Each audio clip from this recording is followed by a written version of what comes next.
let me say, a word in defense of reason in dialogue with faith. Because faith is that proof. Faith unites us to that substance. But reason, in order to realize its full potential, needs the horizons revealed by and truths contained in the faith. And not just any faith, but the Catholic faith.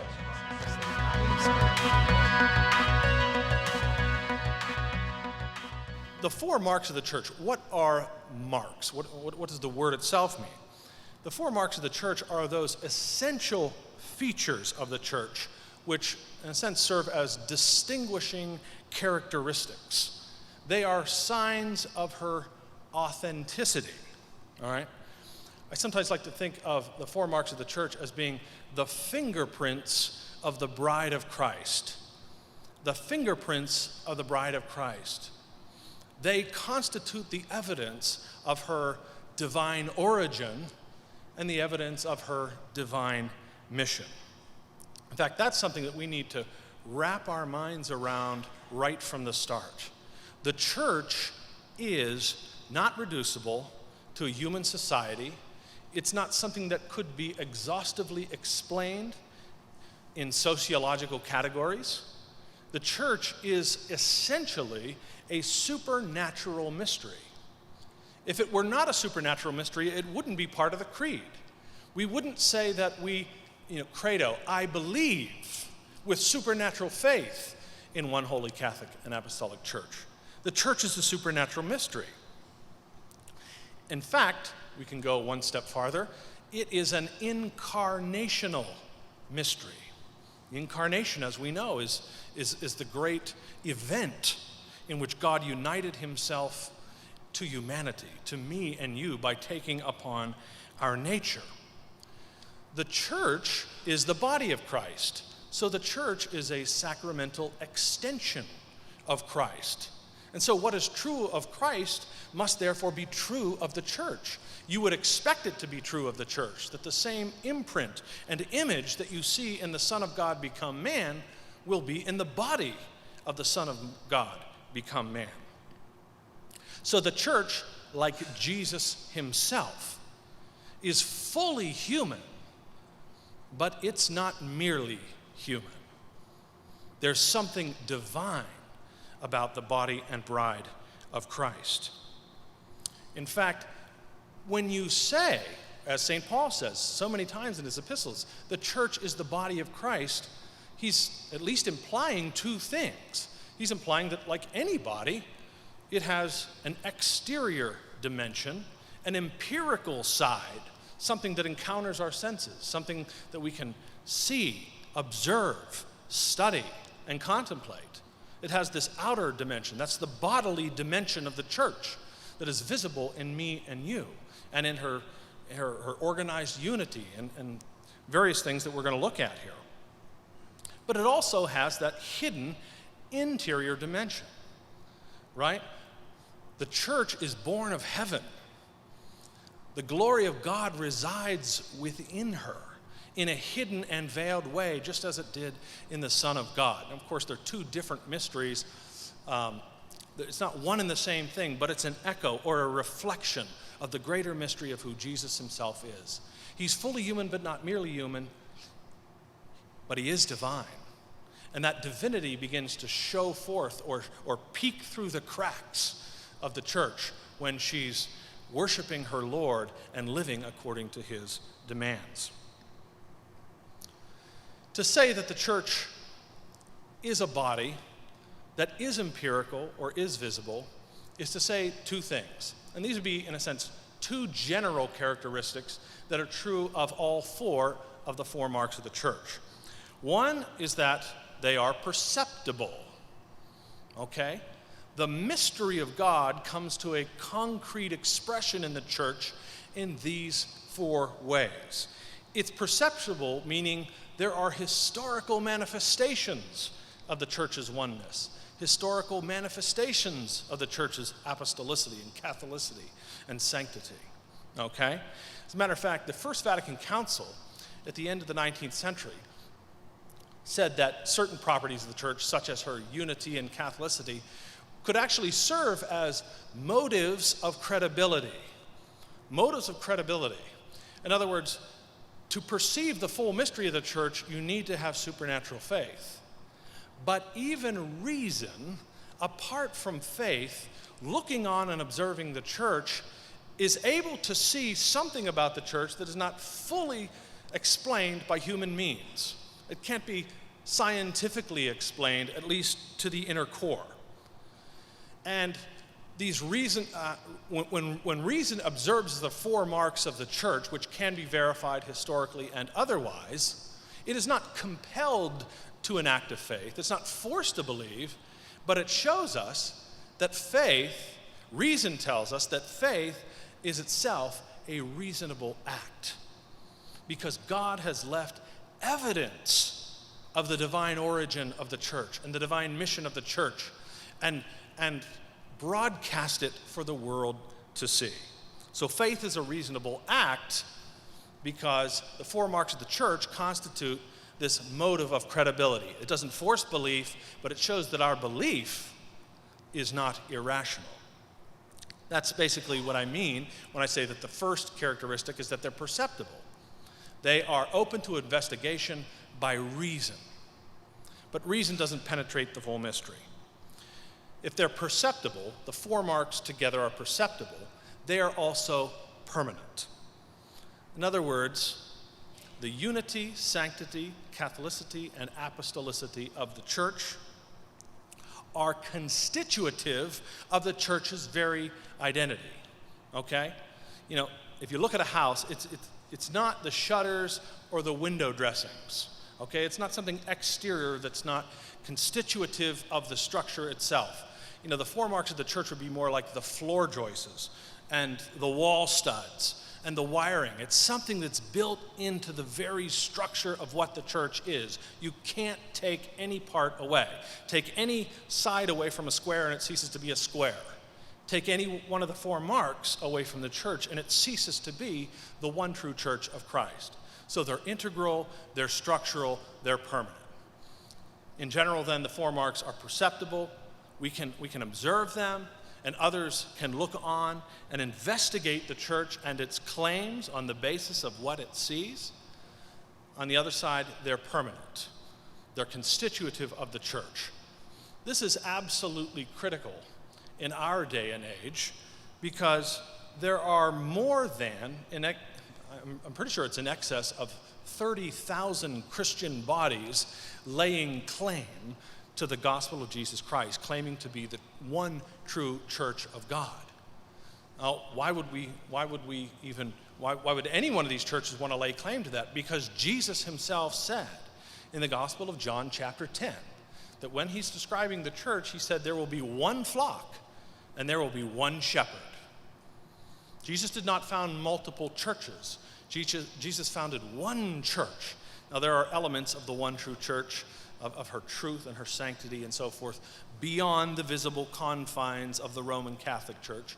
We know that, and we can maybe talk about that in the question and answer period. But the one true church of Christ, according to the teaching of our church, subsists in the Roman Catholic Church. You can counterfeit, then, say, a $50 bill, but you cannot counterfeit the work of God by founding a church that has these four essential constitutive properties that we are calling the four marks. Let's transition now. That's the purpose of the four marks. They authenticate the church's divine identity. That's their purpose. What are the properties themselves? Number one, the church believes and the church confesses that the church is one. This is otherwise known as the mark of unity. What does it mean to say that the church is one? Well, it means at least three things. We could go on for hours talking about the four marks and unpacking the full implications of each one of these signs of her identity, each fingerprint in all of its details. But I'm going to confine myself to three with each one of the marks. So the teaching that the church is one means at least three things. It means she has one founder, it means she is one family, and it means she professes one faith. I had a professor one time that told me that you should always avoid annoying alliteration. But I find it helpful. So I hope that it doesn't throw you off too much. So the church is one because she has one founder. This is something we obviously know it, but it's easy to breeze over, especially when we cite it so explicitly in the Creed. The very first line of the Nicene Creed is Credo in unum Deum. I believe in one God. You and I, very easy to take that for granted. But it wasn't so easy to take for granted in the 4th century, when you had pantheons of gods being worshipped. Now, we have our own gods today, to be sure, whether it's the climate or whatever. It's certainly true to say that we live in a polytheistic culture, but it's important to appreciate the fact that the church comes from one founder because she only believes in one God. In the ancient world, there were multiple gods, and therefore there were multiple cults and multiple communities that gathered for worship for each of these gods, of the sun, the moon, the sky, the stars, various cosmic forces, and so forth. The church has always believed that there can only be one God. In fact, we know that this is something that Christianity inherited from ancient Israel. Ancient Israel did not have a creed quite like the Nicene Creed, which is a synthesis of what the church believes in short compass and becomes a platform and foundation for catechetical teaching. But she did have one essential creed, if we can call it that, back in Deuteronomy 6. It's called the Shema. Does anybody know what that is? The Shema. Deuteronomy 6. Verses 2, Shema Yisrael, Adonai Eloheinu, Adonai Echad. Hear, O Israel, the Lord your God, or the Lord our God, the Lord is one. That is the most essential teaching of biblical theology. And it goes all the way back to ancient Israel. This is what distinguishes the one people of God from all other peoples, is her belief in one God, and that she derives her life and her way of living from one God. Okay? So one God, believing in one God, has the implication that there is one people of God. There is one Father over all, and so there must be one family who confesses that Father. And that brings us to the second point. If the church is one because she has one founder, she is one because she constitutes one family. Now, I'm not sure if you're aware, but there's a gentleman around here, Scott, I think his name is, who talks a lot about covenants and the idea that covenants create kinship. They create legal and familial bonds of kinship where it doesn't exist by nature. It creates them by grace. You and I, because we are part of the new covenant, are incorporated into a single kinship unit, the family of God. We're incorporated by the grace of divine adoption. We saw that on the first night, right at the beginning of Ephesians. What is one of the things that Paul blesses God for? It's for adopting us as his sons and daughters. So the church is one family. That means we're all brothers, we're all sisters, under the fatherhood of God. But God was not content to leave it that way. It wasn't the visible family of God and the invisible head of the church. God also provided for us a sign of her unity in the spiritual father that we call the Pope. The Pope is a sign and source of the church's unity. It is part of this first fingerprint or mark of the church because it shows us that professing our allegiance to this one man, this one spiritual father figure, is what unites us around one table and enables us to confess the same faith. It's a litmus test for our membership and unity within the one family of God. So the church is one because she has one founder, she constitutes one family, and she professes one faith.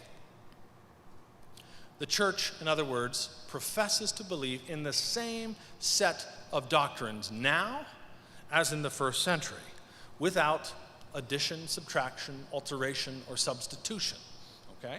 We all know, I assume most of you know, that the church believes in the development of doctrine, okay?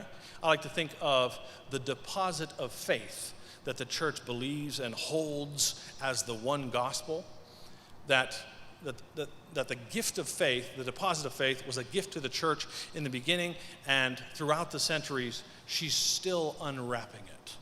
There's only one gift, but she's going deeper and discovering more, okay? And increasing her understanding and appreciation for all that God has done for us in the work of redemption.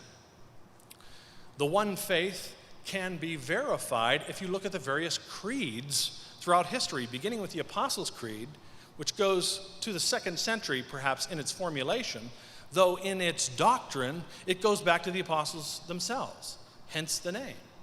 There are a whole series of creeds, beginning with the Apostles' Creed, all the way up to, I think is it 1968, Pope Paul VI, Creed of the People of God, another creed in the 20th century. And they all teach the same essential content of faith. And so the church only believes in one gospel. In Paul's letter to the Galatians, in chapter 1, he actually pronounces an anathema upon anyone, whether man or an angel from heaven, should preach to you a gospel other than the one that they received from the apostles. There can only be one gospel, one faith that the church professes. Every peel-off, every splinter group is altering the body of faith in some way or another, deviating from the standard of one essential set of beliefs. I was reading a little while back about the superscriptions to the Gospels. That is, the most ancient copies that we have of Matthew, Mark, Luke, and John, in papyrus form or parchment form or whatever, from the earliest centuries of the church, they all have a standard or uniform, I guess I want to say standardized title on the front page of each of them. And the Gospel of Matthew is Kata Matthaion, according to Matthew. Mark is Kata Markon, according to Mark. Kata Lukon, Kata Ioannein, according to John. It's an awfully strange title to give a book, according to. It's a prepositional phrase, according to Matthew. It's an odd title.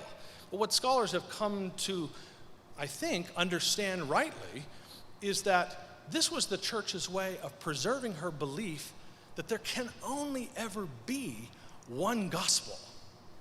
It can have 4 different expressions. This can be a gospel according to Matthew and according to Mark, etc. But we can't really call them gospels, at least in the sense that they would compete with this sacred idea in early Christianity that there can only be one gospel. Now, it's not wrong to refer to them as the 4 gospels. That's not the point. But the early church was extremely conscientious about preserving our belief in one body and deposit of faith.